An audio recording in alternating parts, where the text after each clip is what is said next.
साथियों, कर्मसु कौशलम YouTube channel पर आपका स्वागत है।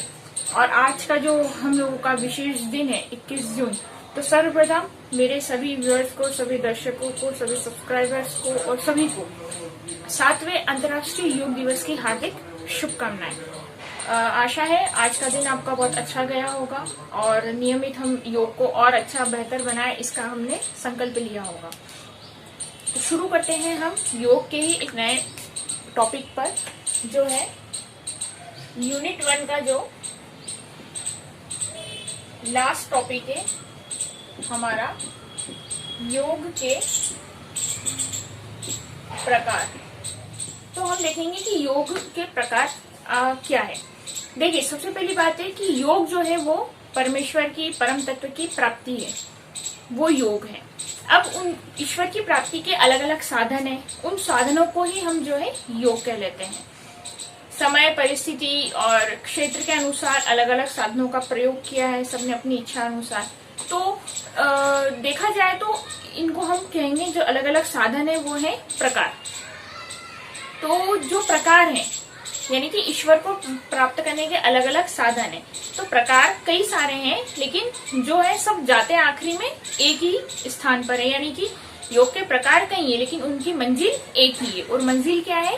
मोक्ष, परम तत्व ईश्वर की प्राप्ति या परब्रह्म की प्राप्ति।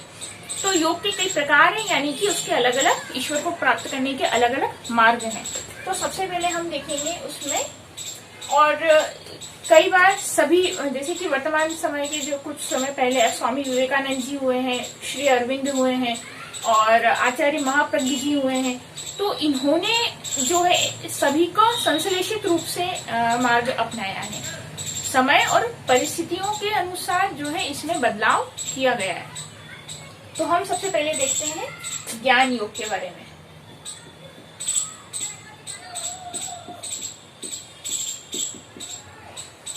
गीता में 3 योग बताए गए हैं, ज्ञान योग, कर्म योग और भक्ति योग। अब सबसे पहले हम देखते हैं ज्ञान योग के बारे में। तो ज्ञान योग क्या है? ज्ञान यानी कि किसका ज्ञान? ईश्वर का, तत्व ज्ञान, परब्रह्म का ज्ञान। और जब ये ज्ञान प्राप्त होगा तो अज्ञान का नाश होगा। लेकिन ये जो मार्ग है ये बड़ा कठिन मार्ग, इसको दुरूह मार्ग कहा गया है, काफी कठिन मार्ग है। और इस मार्ग की एक ये कुछ सीमाएं हैं, जैसे कि इसको इस मार्ग पे चलने वाला बहुत जिज्ञासु हो और तीक्ष्ण बुद्धि वाला हो और उसकी इनमें रुचि हो। अगर सामान्य बुद्धि वाला व्यक्ति अगर इस मार्ग पर चलना चाहे तो वो थोड़ा असफल रहेगा, क्योंकि इसमें इस मार्ग के 3 साधन हैं। ज्ञान मार्ग पे चलने के 3 साधन हैं। श्रवण, इसमें क्या है कि वेदांतों का गूढ़ अध्ययन करके और फिर ईश्वर के तत्वों को समझा जाता है। श्रवण, मनन और निधि ध्यानासन। इसमें किसी गुरु या किसी गुरुकुल में रह करके पहले वो वेदांतों का अध्ययन करे। अध्ययन करने के बाद में ये 3 साधन है। श्रवण यानी कि जो सुना है, निर्देशों को सुने, आदेशों को सुने। मनन, फिर उन पर मनन चिंतन करके कोई निष्कर्ष निकाले जिसको वो अपने मार्ग में आगे अपनाए। और फिर निधि ध्यानासन यानी कि जो चिंतन और मनन से जो निष्कर्ष लिया है, फिर उस निष्कर्ष पर चल करके, उस पर ध्यान लगा करके और उसी पर आगे बढ़ करके जो है परम तत्व ईश्वर को प्राप्त करें। पर ज्ञान मार्ग जो है वो सभी ने कहा है कि ये काफी दुरूह मार्ग है। अज्ञान के कारणों को जानना और दुख के कारण का फिर निवारण करना, इसमें शास्त्रों के अध्ययन से फिर ज्ञान की प्राप्ति करके फिर दुख के कारण को जान करके फिर उसका निवारण करते हैं। तो ये हुआ हमारा ज्ञान मार्ग, ज्ञान योग। यानी कि इसका सीधा सीधा परिभाषा ये हुई कि ज्ञान के द्वारा परम तत्व की प्राप्ति। अब हम देखेंगे कर्म योग। अब कर्म भी 2 प्रकार के बताए हैं। सकाम कर्म, ये जो है इसके साधन है श्रवण, मनन और निधि ध्यानासन। कर्म योग, कर्म 2 प्रकार के बताए, निष्काम और सकाम। सकाम यानी कि फल की इच्छा से किए गए कार्य, कि मैं बहुत ज्यादा, जैसे कि मेरा ही ले लीजिए, मैं ये YouTube चैनल पर इसलिए पढ़ा रहा हूँ कि मेरे YouTube चैनल काफी चल जाए, तो ये हो गया सकाम कर्म। एक निष्काम, कि मैं सिर्फ सेवा भावना से पढ़ा रहा हूँ। जितने जने भी इस वीडियो को देख करके और सीख रहे हैं और अगर सफल हो रहे हैं तो ठीक है, मेरी कोई इच्छा नहीं है कि मैं इसमें काफी सारे सब्सक्राइबर बढ़ा करके जो है आगे जा करके धन अर्जन करूं। तो सकाम यानी कि फल की इच्छा से किया गया कार्य सकाम कर्म, और निष्काम यानी कि फल की इच्छा के बिना, सिर्फ निस्वार्थ भावना से बिना किसी फल की इच्छा के किया गया कार्य निष्काम कर्म। तो कर्म योग क्या बोलता है? सकाम कर्म की बात नहीं करता है कर्म योग बात करता है निष्काम कर्म की। निष्काम कर्म जैसे कि गीता के दूसरे अध्याय का 50वां श्लोक है, योग कर्मसु कौशलम, यानी कि योग क्या है? कर्मों की कुशलता ही योग है। तो कौन से कर्म कि व्यक्ति निष्काम भावना से जो है कर्म कर रहा है। तो निष्काम भावना से कर्म करते हुए ईश्वर को प्राप्त करने की चेष्टा करना, तो ये वाला जो मार्ग हुआ वो हुआ कर्म योग, यानी कि निष्काम भावना से परम तत्व ईश्वर को प्राप्त करना। ज्ञान तत्व द्वारा ईश्वर प्राप्ति, इसमें आ गया निष्काम कर्म से ईश्वर प्राप्ति। अब तीसरा जो सबसे अच्छा, सबसे सरल, सबसे ज्यादा माने जाने वाला और सबसे ज्यादा सफल मार्ग जो है वो है भक्ति योग। ये हम योग के प्रकार हैं और एक तरीके से वो ईश्वर को प्राप्त करने के साधन और मार्ग हैं, इसलिए मैं उसको वैसे ही समझा रहा हूँ। अब भक्ति योग क्या है? भक्ति सिर्फ ईश्वर की भक्ति नहीं है, इसके अंदर इसकी परिभाषा तो ऐसी हो जाएगी कि भक्ति के तत्व के द्वारा ईश्वर की प्राप्ति। लेकिन भक्ति का मतलब क्या? भक्ति का मतलब है समर्पण, यानी कि हम अपने आप को पूरी तरीके से ईश्वर को समर्पित कर दें। फिर जो भी जीवन में हो रहा है, जो भी घट रहा है, जो भी चल रहा है, वो उसमें सब में समबुद्धि रहे, क्योंकि वो उसके पीछे फिर ईश्वर की इच्छा। तो जब ऐसी स्थिति हो जाए और ऐसा व्यक्ति करे, अब समर्पण में ये भी नहीं है कि व्यक्ति कर्म को छोड़ दे, कर्तव्य करना छोड़ दे, कर्तव्य कर्म करते हुए, लेकिन ये सब ईश्वर को समर्पित है। और जो हो रहा है, जो चल रहा है, जो घट रहा है, वो सबके पीछे कौन है? ईश्वर है। जब ऐसी अच्छी भावना, ऐसी एक उच्च भावना जो व्यक्ति के मन में जागृत हो जाती है, तो ये वाला जो मार्ग है वो भक्ति का मार्ग है और ये सबसे सरल मार्ग है। इसमें ईश्वर जो है जल्दी प्रसन्न हो जाते हैं कि मेरे भक्त ने सब कुछ मेरे ऊपर ही समर्पित कर दिया, मुझे ही, अपने आप को मुझे ही समर्पित कर दिया। जिसमें गीता के 18वें अध्याय में भगवान कह भी रहे हैं,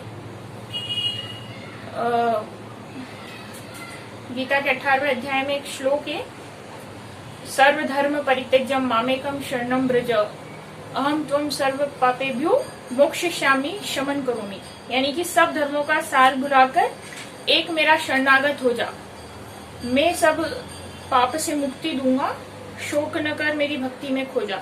यानी कि सब चीजों को भुला करके केवल अपने आप को ईश्वर को समर्पित कर देना, वो है भक्ति योग। और ये सबसे ज्यादा सरल, सहज और सफल मार्ग है भक्ति योग, यानी कि भक्ति तत्व द्वारा ईश्वर की प्राप्ति। और भक्ति क्या है? सीधा सीधा अगर शाब्दिक अर्थ हम समझने की कोशिश करें तो समर्पण। अब अगला योग हम देखेंगे राजयोग। राजयोग के बारे में पढ़ेंगे। राजयोग को समझने के पहले हम समझेंगे हठ योग को। हठ योग क्या है? ह और ठ। हठ योग में जो है शारीरिक साधना की जाती है, आसन, प्राणायाम, क्रियाएं, शरीर को साधने का प्रयास किया जाता है कि जिससे शरीर जो है स्थिरता को प्राप्त हो जाए। तो इसमें जो हमारा बायां स्वर है जो कि सूर्य स्वर है, और जो दायां स्वर है चंद्र स्वर है। तो ये बाएं स्वर और दाएं स्वर यानी कि सूर्य और चंद्र स्वर में संतुलन के लिए जो है प्रयास किए जाते हैं। तो ये हुआ हठ, यानी कि इसमें शरीर की साधना के द्वारा, शरीर की साधना यानी कि शरीर को साध कर आसन प्राणायाम क्रियाएं करके, जो कि अभी वर्तमान समय में हम करते हैं, लेकिन ये जो साधना है ये बहुत एक उच्च अवस्था में पहुंचने के बाद ईश्वर तत्व की प्राप्ति होती है, परम तत्व की प्राप्ति होती है। तो शरीर की साधना से परम तत्व की प्राप्ति। अब हमने राजयोग के पहले हठ योग को इसलिए समझा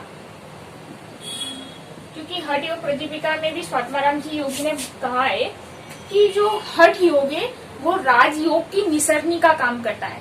यानी कि अगर आपको राजयोग पर पहुंचना है तो पहले आपको हठ योग से होकर के चलना पड़ेगा। अगर किसी का हठ योग सधा तो वो राजयोग की प्राप्ति उसको आसानी लगेगी, मतलब वो एक सीढ़ियों का काम करता है। पहले हठ योग में वो पारंगत हो जाए तो वो राजयोग में पूरी तरह से प्राप्त कर लेता है। अब राजयोग क्या है? राजयोग एक उच्च कोटि का योग है, उच्चतम कोटि का योग है। इसमें मानसिक एकाग्रता व स्थिरता से परम तत्व की प्राप्ति का प्रयास किया जाता है। मानसिक एकाग्रता और स्थिरता से परम तत्व की प्राप्ति का प्रयास किया जाता है। जैसे कि पातंजलि योग सूत्र में जो सूत्र भी है, योगश चित्त वृत्ति निरोध, यानी कि इसमें ऐसी साधना की जाती है कि चित्त की वृत्तियों का सारा निरोध हो जाए और फिर वो परम तत्व ईश्वर की प्राप्ति का मार्ग परम राजयोग जो है वो एक तरीके से ये हो गया, मानसिक स्थिरता और एकाग्रता। अब इसके अलावा ये जो 4 योग है ये सबसे ज्यादा माने जाने वाले योग हैं, 5 जो हमने पढ़े। इसके अलावा है फिर मंत्र योग, यानी कि इसमें किसी विशेष प्रकार की ध्वनियों के उच्चारण से और उस पर जो है अपना मतलब उसको मंत्रों को साध लिया जाता है जिसको कहा जाए, और फिर उससे यानी कि भगवान को अपने मंत्रोच्चार ध्वनि से और ईश्वर को प्रसन्न करके ईश्वर को प्राप्त करने के प्रयास किए जाते हैं। तो ये हो गया मंत्र योग, यानी कि जिसमें ओम और हम जो भी है जो भी शब्दों का चयन करें या जो भी मंत्रों का चयन करें तो ध्वनि उच्चारण मंत्र द्वारा जो है ईश्वर की प्राप्ति। इसके अलावा जो योग आते हैं वो तंत्र योग है, यंत्र योग है, जो कि हमारे ना सिलेबस में है न वर्तमान समय के अनुसार न वो उन मार्ग पर मतलब पर्सनली रिकमेंड है। ये तो जो चलना चाहे वो चले, पर वो सिद्धियों शक्तियों के मार्ग हैं और उनको उनके ऊपर चलने के बाद में भी जो है वो परम तत्व की प्राप्ति नहीं है, व्यक्ति सिद्धियों शक्तियों में ही उलझ जाता है। तो सबसे अच्छा मार्ग जो माना जाता है वो भक्ति योग है। बाकी ज्ञान योग, कर्म योग, भक्ति योग, ये 3 योग गीता के अनुसार है। हठ योग और राज योग जो है वो मानसिक एकाग्रता, चित्त की वृत्तियों के निरोध के लिए है और स्थिरता के लिए है। इसके अलावा है हमने देखा मंत्र योग, ये ध्वनियों के उच्चारण से ईश्वर को प्राप्त करने की, प्रसन्न करके प्राप्त करने का प्रयास करना। तो आज हमने देखा योग के विभिन्न प्रकारों के बारे में। ये अलग अलग है मार्ग जिसपे चल के ईश्वर की प्राप्ति की जा सकती है। तो मार्ग अलग अलग है लेकिन सबकी मंजिल एक ही है, वो है मोक्ष, ईश्वर की प्राप्ति। तो आज के टॉपिक में आज की जो सेशन है उसमें बस इतना ही। अब हम अगले सेशन में यूनिट 2 के बारे में, यूनिट 2 से स्टार्ट करेंगे। तो तब तक आपका काम है चैनल को ज्यादा से ज्यादा सब्सक्राइब करें, सब्सक्राइबर बढ़ाएं। जो कई व्यूअर्स ऐसे हैं जो आप चैनल देखते हैं, वीडियो को लाइक करें और आप चैनल को सब्सक्राइब करें ताकि आपको नए नोटिफिकेशन मिलते रहें। बेल आइकन को भी